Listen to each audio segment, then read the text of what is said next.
एक व्यक्ति जो किसी के साथ बुरा नहीं करता, जानबूझकर किसी को दुख नहीं पहुंचाता, जरूरत पड़ने पर लोगों की मदद करता है, अपनी सामर्थ्य अनुसार गरीबों को दान देता है, पूरी श्रद्धा से पूजा पाठ इत्यादि भी करता है। लेकिन जब ऐसे व्यक्ति के साथ कोई अनहोनी, बड़ी दुर्घटना, अन्याय या कुछ गलत होता है तो लोगों के मन में सिर्फ एक ही प्रश्न उठता है कि अच्छे लोगों के साथ ही बुरा क्यों होता है। तो आज हम इस प्रश्न का उत्तर जानने की कोशिश करेंगे गौतम बुद्ध के जीवन से जुड़ी एक कहानी के माध्यम से। गौतम बुद्ध के समय में उनका एक अनुयायी हुआ जिसका नाम था महाकाल। महाकाल सच में एक बहुत ही अच्छा और धार्मिक व्यक्ति था। वह लोगों की मदद करता, गरीबों को दान देता, किसी के साथ अन्याय नहीं करता और बुद्ध द्वारा बताए गए पंचशीलों का पालन करता। सीलों का पालन अर्थात हत्या नहीं करना, चोरी नहीं करना, व्यभिचार नहीं करना, झूठ नहीं बोलना और नशा नहीं करना। इसके साथ ही वह बुद्ध द्वारा बताए गए ध्यान और साधना का अभ्यास भी करता। वह हर पूर्णिमा और अमावस्या को बौद्ध आश्रम में होने वाले उपोषण में हिस्सा लेता और पूरी रात बुद्ध के प्रवचन सुनता। ऐसे ही एक अमावस्या के दिन उसने उपोषण किया और रात को बुद्ध के प्रवचन सुनने लगा। भोर सवेरे जब बुद्ध के प्रवचन समाप्त हुए तो आश्रम से निकलकर वह पास के ही तालाब में नहाने के लिए चला गया। उसी रात उस गांव में कुछ चोर एक घर में चोरी करने के लिए घुसे हुए थे। जब वो चोरी करके भाग रहे थे तो गलती से एक चोर का पैर बर्तनों से टकरा गया और बर्तनों की आवाज़ से घर के लोग जाग गए। चारों तरफ हल्ला मच गया कि गांव में चोर घुसे हैं। मोहल्ले भर के लोगों ने चोरों का पीछा करना शुरू कर दिया। कुछ देर तक तो चोर गहने जेवरात की पोटली लेकर भागते रहे, लेकिन जब उन्हें महसूस हो गया कि अब बचना संभव नहीं है, पकड़े जाएंगे, तो तालाब के पास से जाते हुए चोरों ने सारे गहने जेवरात महाकाल के कपड़ों के पास फेंक दिए और वहां से भाग गए।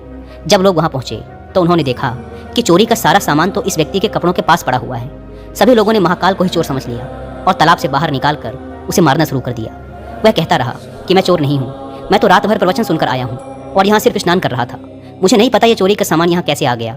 लेकिन भीड़ ने उसकी एक न सुनी और यह कहते हुए और मारने लगे कि अच्छा, चोरी करने के बाद अब नाटक कर रहा है कि मैं अच्छा आदमी हूँ, प्रवचन सुनकर आ रहा हूँ।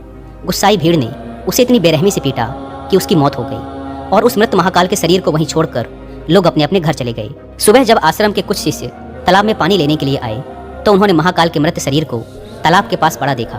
पूछने पर पता चला कि चोरी के आरोप में लोगों ने महाकाल को पीट पीट कर मार दिया। शिष्यों ने बुद्ध के पास जाकर ये दुखद खबर सुनाई कि बेचारे उपासक महाकाल को लोगों ने मार दिया। उसे उस गलती की सजा मिली जो उसने की भी नहीं थी। बुद्ध शिष्यों के द्वारा की जा रही अलग अलग बातों को बस ध्यानपूर्वक सुन रहे थे। तभी उनमें से एक शिष्य ने बुद्ध से पूछ ही लिया, बुद्ध, ये बात तो आप भी जानते हैं कि महाकाल कितना अच्छा इंसान था। उसने कभी किसी के साथ कुछ गलत नहीं किया, फिर उसके साथ ही इतना गलत क्यों हुआ?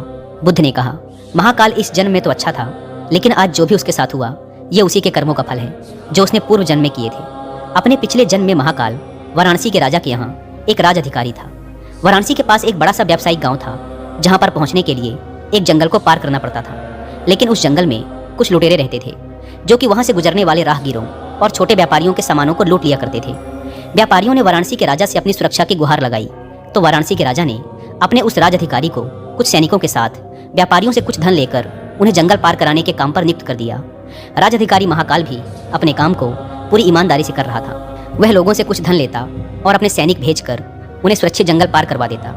एक शाम पति पत्नी का एक जोड़ा अपनी छोटी सी बैलगाड़ी में बैठकर राज अधिकारी के पास आता है और धन के बदले उन्हें सुरक्षित जंगल पार करवाने के लिए कहता है। लेकिन राज अधिकारी ये कहते हुए उन्हें मना कर देता है कि अभी जल्द ही रात होने वाली है, इसीलिए वो उनकी और अपने सैनिकों की जान खतरे में नहीं डाल सकता। उन्हें जंगल पार करने के लिए सुबह तक का इंतजार करना पड़ेगा। वो पति पत्नी बहुत आग्रह करते रहे कि अभी रात होने में बहुत समय है, वो उन्हें जंगल पार करा दे।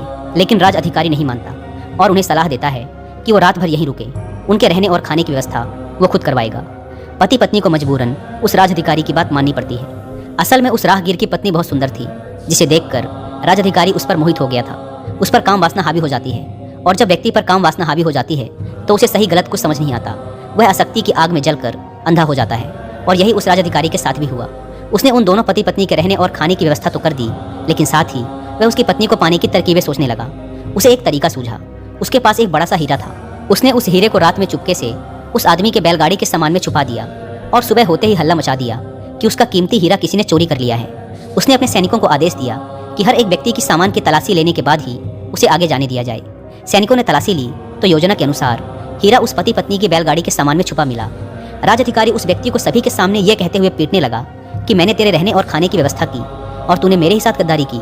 उसके साथ उसके सैनिक भी उस आदमी को पीटने लगे और पीटते पीटते उस व्यक्ति की वही मौत हो गई। बाद में राज अधिकारी ने अपने रुतबे और दौलत के दम पर उस स्त्री को अपनी पत्नी बना लिया, क्योंकि पिछले जन्म में महाकाल ने सिर्फ उस स्त्री को प्राप्त करने के लिए उसके पति पर झूठा आरोप लगाकर बेवजह उसकी निर्मम हत्या कर दी थी, इसीलिए पिछले जन्म में ही उसकी मृत्यु के पश्चात उसे नर्क प्राप्त होता है और नर्क में बहुत दुख भोगने के बाद उसे यह इंसानी जीवन मिलता है।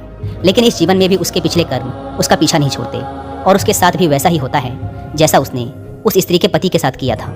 महाकाल को उस चोरी की सजा मिलती है जो उसने की भी नहीं थी। उसने इस जन्म में तो अच्छे कर्म किए थे, लेकिन उसके पिछले जन्म के बुरे कर्मों की वजह से आज उसकी ये दुर्गति हुई है। बुद्ध ने आगे कहा, तो भिक्षुओं, अगर इस जन्म में किसी अच्छे व्यक्ति के साथ बुरा होता है तो यह उसके पुराने जन्मों के पाप ही होते हैं, जिनका फल उसे इस जन्म में भुगतना पड़ रहा है। इसीलिए मैं तुमसे कहता हूँ कि अपने आज के कर्मों को सुधारो, ताकि तुम्हारे आने वाले जन्म भी सुधर जाएं।